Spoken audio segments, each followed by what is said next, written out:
Bonjour à toutes et à tous, nouvelle édition d'Afro Business, bienvenue dans ce nouveau programme. À la une cette semaine, loi des finances 2022 au Cameroun, quelles conséquences sur la vie des populations? Une question à laquelle va répondre dans quelques minutes et en seconde partie, Louis-Marie Cardeux, économiste et auteur du texte sur la loi des finances 2022 qui, selon lui, a accéléré la vie chère. Le texte, censé, selon ses auteurs, renforcer le système fiscal, a au contraire exposé le Camerounais aux conséquences des chocs externes causés notamment par le coronavirus et la guerre en Ukraine. Mais tout d'abord, cet élément de Marie-Yvonne Dongo qui revient sur la loi des finances 2022, promulguée le 16 décembre 2021 par le président de la République, Paul Biya. La loi de finances pour l'exercice 2022 a été promulguée le 16 décembre 2021. L'un des principaux objectifs de cette loi de finances est de renforcer l'efficacité du système fiscal. Pour ce faire, la charge fiscale a été allégée et le taux réduit de la taxe spéciale sur le revenu de 5% est ramené à 3%. Les innovations sont de plusieurs ordres, celles dans le domaine fiscal, les innovations comptables, les innovations en matière de contractualisation, en passant par un exposé sur l'exécution du budget d'investissement public. Il en ressort que le déficit budgétaire sera réduit de 0,8%, portant le PIB de 2,8% en 2021 à 2% en 2022. Ceci fera en sorte que le niveau d'endettement soit maîtrisé à 45% du PIB à moyen terme entre 2021 et 2023, c'est-à-dire en dessous du seuil de 70% du PIB fixé par la CEMAC. Jusqu'en mai 2022, le PIB du Cameroun est le meilleur de la zone CEMAC, avec ses 42 pourcentages. Depuis le début de l'année 2022, les axes de la consolidation budgétaire demeurent la poursuite de l'optimisation de la mobilisation des recettes internes pétrolières, la rationalisation des dépenses publiques et les prévisions budgétaires. Les nouvelles mesures douanières, quant à elles, visent la poursuite de la mise en œuvre de la politique d'import-substitution, l'amélioration du climat social et de l'environnement des affaires, ainsi que le soutien à la dynamique de la décentralisation. Et pourtant, le Cameroun dispose de plusieurs leviers de développement lui permettant de devenir dépendant des exportations. De nombreux secteurs, comme celui de la transformation, viendraient à bout des maux encore vécus par ce pays de l'Afrique centrale qui n'arrive toujours pas à s'imposer en matière d'accord de partenariat économique. Plusieurs données ici montrent clairement qu'une importante quantité des importations du Cameroun depuis l'Union européenne ne se fait toujours pas sous le régime des APE. Explication, Serge Bertrand ici. Depuis le 4 août 2021, les accords de partenariat économique entre l'Union européenne et le Cameroun sont entrés en vigueur. Prévus pour couvrir jusqu'en 2030, ces accords prévoient l'ouverture prioritaire aux importations des produits de l'Union européenne. Les produits ciblés étant constitués de 3 catégories dont le démantèlement se fera de façon progressive et suivant des décotes spécifiques. Le démantèlement des produits du premier groupe a débuté le 4 août 2016 avec un rythme de décote de 25% par an sur les produits tels que les engrais, les produits pharmaceutiques, les véhicules automobiles et les appareils de laboratoire, entre autres. Les produits du deuxième groupe, quant à eux, ont connu le démantèlement tarifaire le 4 août 2017 à un rythme de 15% de réduction sur les droits de douane en vigueur, l'objectif étant de favoriser la production locale. Cette décote sera augmentée à 5% au cours de l'année 2023 et concerne les produits tels que les plâtres, le marbre, les intrants pour industries alimentaires, les véhicules automobiles pour le transport de marchandises, entre autres. Les produits du troisième groupe, enfin, sont ceux à rendement fiscal élevé tels que le ciment, les carburants, les véhicules de tourisme et de transport de personnes. La décote du droit de douane sur ces produits est de 10% par an et elle a atteint 20% depuis le 1er janvier 2022. De l'avis de certains observateurs, ces accords pourraient être néfastes pour l'économie camerounaise. En effet, ils favorisent la saturation du marché local en produits importés. De même, la production locale fait difficilement face à la concurrence de ces produits, tant en termes de qualité que du rapport qualité-prix. Selon le groupement interpatronal du Cameroun, une économie qui s'ouvre en priorité aux importations tout en réduisant les frais de douane s'expose aux aléas du marché international. Durant la première période allant du 4 août 2016 au 4 août 2017, la douane camerounaise a enregistré 1344 déclarations ayant bénéficié de la préférence Union européenne, soit un manque à gagner en recettes douanières de l'ordre de 703 millions de francs CFA pour la même période. Le GICAM précise également que depuis la mise en œuvre des APE, La valeur totale des marchandises ayant bénéficié de la préférence Union européenne se situe à 26,6 milliards de francs CFA, soit un manque à gagner global évalué à 684,7 millions de francs CFA. Le gouvernement camerounais a créé des écoles nationales polytechniques partout à travers le pays, à l'instar de l'École nationale supérieure polytechnique ou encore la faculté de génie industriel de Douala, sauf qu'il ne met, selon notre invité, pas à disposition le budget nécessaire à leur fonctionnement optimal. Il serait important et nécessaire d'y mettre à disposition des financements pour un rendement optimal. Regardons à présent cet entretien avec Louis-Marie Kadde. Il est économiste, enseignant, chercheur et surtout président du Forum camerounais des services de conseils agricoles. Nous l'avons entretenu sur les conséquences de la loi des finances 2022 et on se retrouve juste derrière.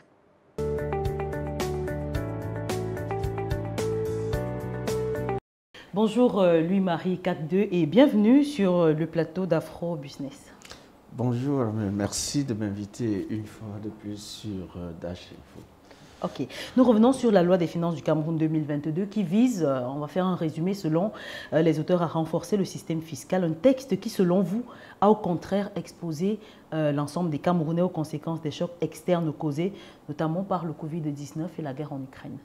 Oui, pour qu'on se comprenne, depuis 2021, dans la loi des finances 2021, l'objectif est d'implémenter la politique de l'impôt-substitution. Et donc, c'est une politique d'industrialisation par substitution des produits importés. Et pour booster cela, le gouvernement camerounais a choisi, par exemple, d'augmenter les droits d'assises sur certains produits importés et de donner des incitations pour la production locale. Et donc, si on regarde ces deux mesures-là, on voit que les droits d'assises ont été augmentés sur la viande. Et donc, aujourd'hui, pour l'importation de viande, on a augmenté de 12,5%, ce qui, dans la considération du législateur, permettrait de protéger le marché camerounais et donc de protéger la production locale de viande. Cette mesure est très mitigée, donc très discutable, parce que 12,5%, c'est plus ou moins l'augmentation, l'indice d'augmentation de prix que l'Institut national de la statistique a publié pour la ville de Douala ou Yaoundé en ce qui concerne la viande. Et on avait 1 kilo de viande sans eau à 2200, nous sommes aujourd'hui à 4000 parfois même. Parfois. Donc, augmenter les droits d'assises sur les viandes importées de 12,5% simplement ne permet pas de résoudre le problème et donc il n'y a pas eu du tout baisse des importations de viande à cause de cette mesure-là. Il y a, si on prend les mesures incitatives données pour la production locale au Cameroun, c'est par exemple 7 ans d'exonération sur la production de la banane dans les zones sinistrées, économiquement sinistrées comme le sud-ouest, et puis le gel de la dette fiscale pour 3 ans. Ok, ce sont des mesures intéressantes, sauf que ça concerne une filière qui produit la banane non consommée au Cameroun. Et donc, quand on donne une incitation pour produire la banane, et dans les plantations de bananes, là, il y a des stations d'emballage. Ça veut dire que la banane ne sort même pas sur la route en Djombe ou quelque part pour que les riverains voient même à quoi ça ressemble. Oui. On emballe et directement c'est parti. Et cette filière a toutes les exonérations aujourd'hui que le gouvernement a données dans le secteur de l'agriculture. Ce n'est pas intéressant et donc ça ne pouvait pas permettre d'avoir un impact direct sur la consommation au Cameroun. Et donc, ce que nous disons, c'est qu'il aurait fallu cibler les produits de grande consommation au Cameroun et donner des incitations, sinon les mêmes, que l'on a données à la filière banane pour permettre que il y a un petit soulagement, que le citoyen camerounais ressente quelque chose. Par exemple, le maïs. Le maïs est un intrant dans l'essentiel de ce qu'on fait au Cameroun, que ce soit dans la consommation humaine ou bien dans la consommation animale. Parce que pour l'élevage, on a besoin du maïs comme intrant dans la provente. Oui. Et donc, le fait qu'il y ait un déficit structurel de maïs au Cameroun n'arrange pas les choses. Pour vous donner les chiffres, en 2021, au Cameroun, on a consommé environ 3 millions de tonnes de maïs, alors que le pays n'en produit que 2,3 millions de tonnes par là. Et donc, quand il y a un déficit de 700 000 tonnes, le gouvernement camerounais aurait pu donner des incitations pour qu'on produise toute la demande localement, sinon qu'il y ait plus de production pour que l'on assiste à la baisse des prix et que dans le secteur de l'élevage, que les proventes aussi baissent parce que un sac de provente qui coûtait 14 000 avec les déficits aujourd'hui, on se retrouve à 18 000, 20 000. Et donc, qu'est-ce qui va se passer à la fin? C'est que l'animal élevé, produit, va coûter plus cher. Et donc, ce n'est pas efficace de ne pas donner une incitation pour la production d'une spéculation comme le maïs. Si on prend le riz, le Camerounais aujourd'hui consomme tellement le riz, si on voit les chiffres du port autonome de Douala, 1,2 million de tonnes de riz ont été importées en 2021. C'est plus que ce que l'Institut national de la statistique nous a donné, à savoir 800 000 tonnes de riz par là. Dans tous les cas, ce qui est intéressant, c'est de dire que pour une filière comme le riz, dont la production nationale tourne autour de 140 000 tonnes, il aurait été intéressant de saisir l'opportunité de la demande nationale pour donner des incitations à la production et donc attirer les investisseurs vers là. Ce qu'on observe, c'est que rien ne se fait et que même les variétés améliorées ne sont pas distribuées, ne sont pas vulgarisées. Et donc, quand on regarde tout ça, on se dit que la loi de finances n'a pas favorisé, ne nous a pas aidés, alors que l'on savait très bien, au moment où on faisait la loi en novembre 2021, que le Covid-19 existait et il y avait déjà les prémices de la guerre en Ukraine. Donc, la Russie, pour ce qui concerne le blé, avait déjà décidé depuis le 1er juillet 2020 de ne plus exporter son blé vers le Cameroun, dont nous avions subi depuis ce moment-là, nous subissions déjà depuis le 1er juillet 2020 les conséquences ou bien la préparation de la guerre en Ukraine. Peut-être la Russie s'apprêtait à bombarder l'Ukraine et avait décidé de ne plus exporter son blé et de constituer en interne sa réserve alimentaire. On parle également aujourd'hui, Louis-Marie, d'exonération des droits et taxes de douane à l'importation pour les secteurs de l'agriculture que vous venez de citer, l'élevage également. L'exonération pour les constructions préfabriquées, comme des serres par exemple, qui sont destinées à l'agriculture pour les semences améliorées. Est-ce que l'on ne voit pas un effort étatique qui a été consenti? Oui, quand on donne des exonérations pour des préfabriqués. Préfabriqué veut dire quoi? Préfabriqué veut dire que la production a été faite ailleurs et que la richesse a été créée ailleurs. Et donc, on amène au Cameroun juste pour la consommation. Et donc, il n'y a aucune richesse qui est créée au Cameroun. Nous ne pouvons pas donner des incitations pour importer. Nous devons donner des incitations pour créer localement la richesse. Et c'est ça qui manque dans notre système fiscal aujourd'hui. Pourquoi importer des serres? Ce n'est pas en important des serres qu'on va booster l'agriculture au Cameroun. Quelle est la quantité qu'on peut produire dans les serres? Quand je vous parle, si je prends quoi? Je prends l'huile végétale, l'huile de palme. La demande, le déficit tourne autour d'1,1, 1,2 million de tonnes par an. C'est-à-dire que les raffineries là sont à la demande chaque mois environ 120 000 tonnes. Et je ne parle que des raffineries sans compter la consommation des ménages. Et donc la production nationale tourne autour de 19 000 tonnes seulement. Et donc, il y a par mois minimum 100 000 tonnes de déficit. Et donc, ce n'est pas dans les serres ou bien dans les préfabriqués que vous résolvez ce genre de problème. On peut penser que cette politique d'import ruine le Cameroun. Et pourtant, vous parlez des solutions palliatives et sans transfert de technologie.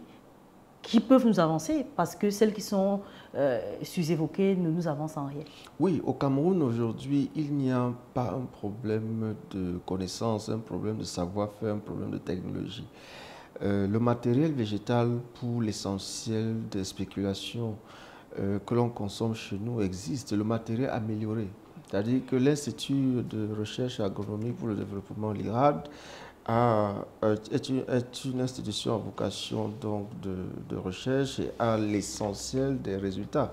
Il suffit simplement qu'on les multiplie. Or, pour multiplier, il faut aussi des incitations. Il aurait simplement fallu que les multiplicateurs qui existent soient incités à travailler pour que le Cameroun booste sa production. Au moment où je vous parle, le taux de vulgarisation des semences améliorées, moi je parle de matériel végétal amélioré parce qu'on aurait aussi le matériel animal amélioré.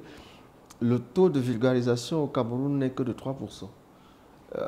Ça veut dire quoi? Pour vous donner une figure, si je prends le manioc, dans la partie forestière équatoriale, nos mamans, nos grands-mamans font le manioc. Et elles font les variétés traditionnelles. Il y en a tellement.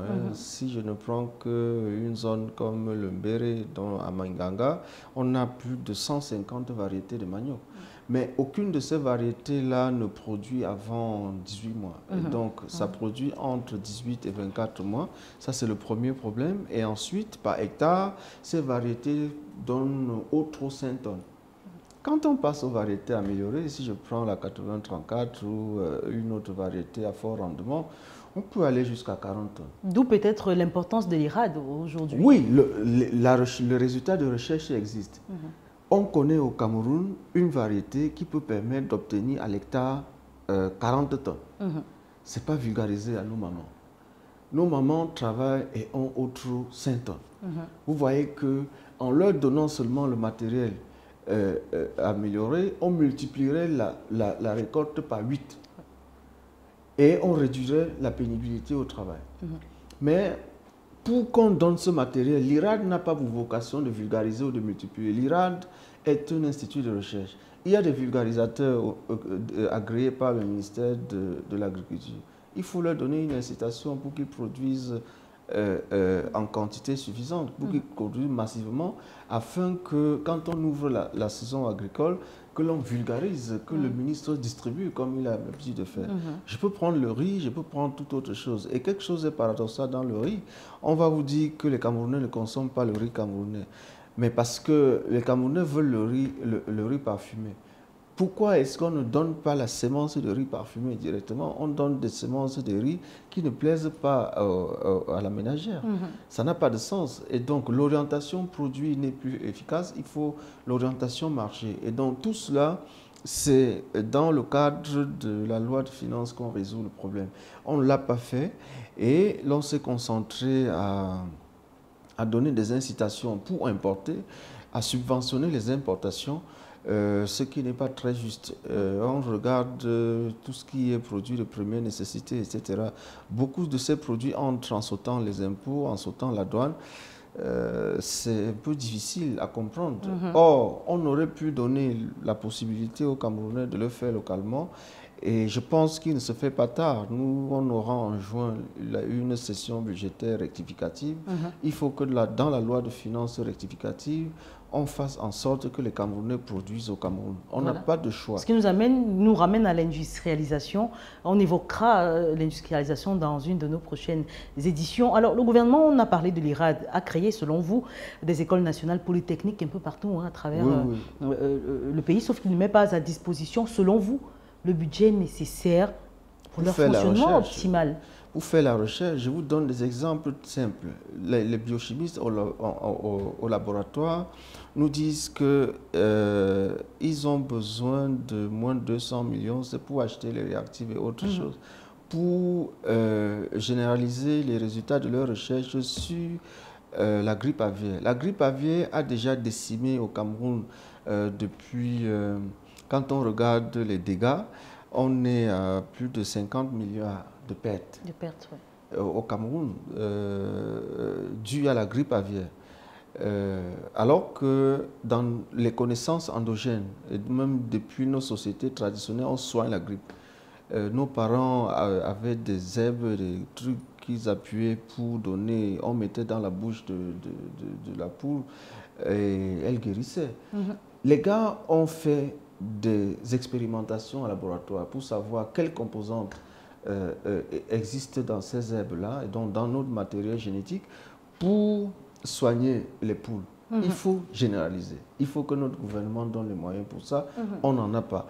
Et donc, c'est dans le cadre de la loi que l'on peut inciter un investisseur à investir dans le labo. Donnez-lui 7 ans, 10 ans d'exonération pour qu'il investisse dans le labo afin que nos chercheurs puissent travailler dans des conditions idoines et mettre à la disposition du marché ou du producteur le matériel ou bien les réactifs, le résultat de leur recherche. Donc, vulgariser ça, ce n'est pas fait.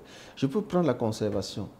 Dans le cadre d'une enquête que nous avons menée dans les supermarchés de Douala et de Yaoundé en 2017, on découvre quoi? On découvre que moins de 2% des produits camerounais sont en rayon. Pourquoi? Parce que ces produits ne respectent pas les cahiers de charges. Si vous prenez les jus que l'on presse dans nos quartiers, ces jus ne peuvent pas passer en rayon parce que ça ne respecte pas les normes. Et je vous donne un exemple simple. Si on demande à ces gens qui font ces jus, quelle est la date de péremption, ils seront incapables de dire quand est-ce que leur produit périme. Et donc, sans ça, on ne peut pas mettre en rayon parce qu'il va falloir, à un moment donné, protéger la santé publique des populations. Pour trouver la date de péremption, il faut travailler au laboratoire. Il faut travailler au laboratoire. Donc, après avoir fait les jus et donc fait la transformation, qu'est-ce qu'il faut faire? Il faut prélever ces produits pour aller au labo, analyser ces produits, résoudre 2 problèmes. Ce n'est pas seulement la date de péremption, mais aussi la conservation. Comment vous faites aujourd'hui pour conserver ces produits à long terme? C'est difficile. Or, c'est au laboratoire qu'on trouve la solution. Et donc, on ne peut rien faire sans régler ces problèmes-là. Et c'est en donnant des incitations qu'on trouve des investisseurs qui sont intéressés par ça. Parce que rien ne pousse là maintenant un jeune. Nous avons beaucoup de diplômés, etc. Rien ne les pousse là tout de suite à se lancer là-dedans. D'ailleurs, quand ils essaient de faire ça, on ferme.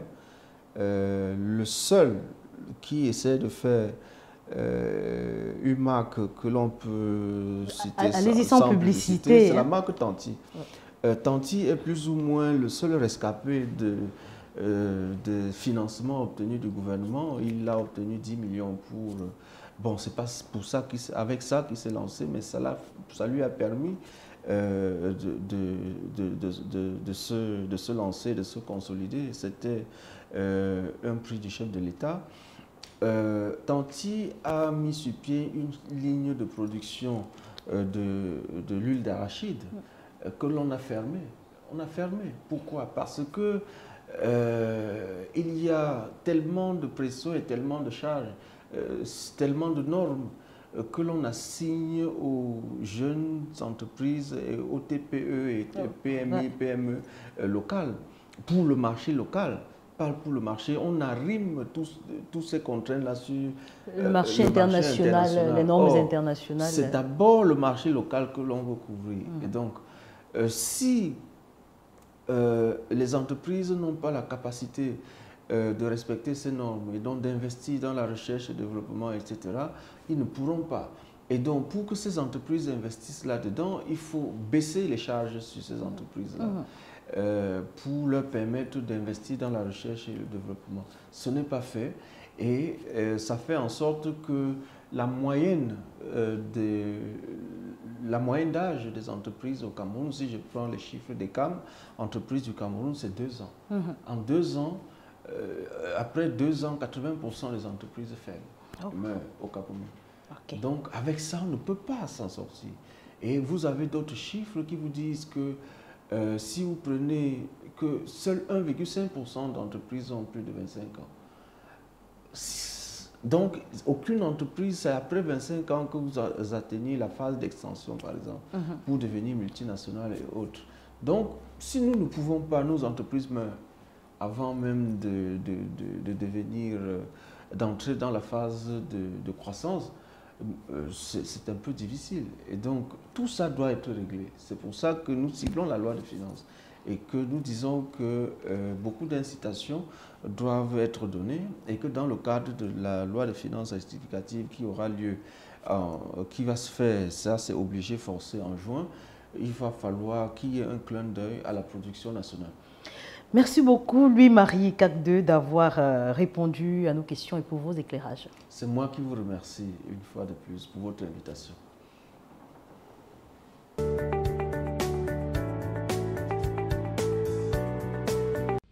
Et c'est ici que s'achève cette nouvelle édition d'Afro Business. Merci à vous d'avoir été des nôtres. Je vous propose et je vous invite également à nous suivre sur nos différentes plateformes de médias sociaux, sur YouTube, Twitter, Facebook ou encore Instagram. Très bonne suite des programmes en notre compagnie.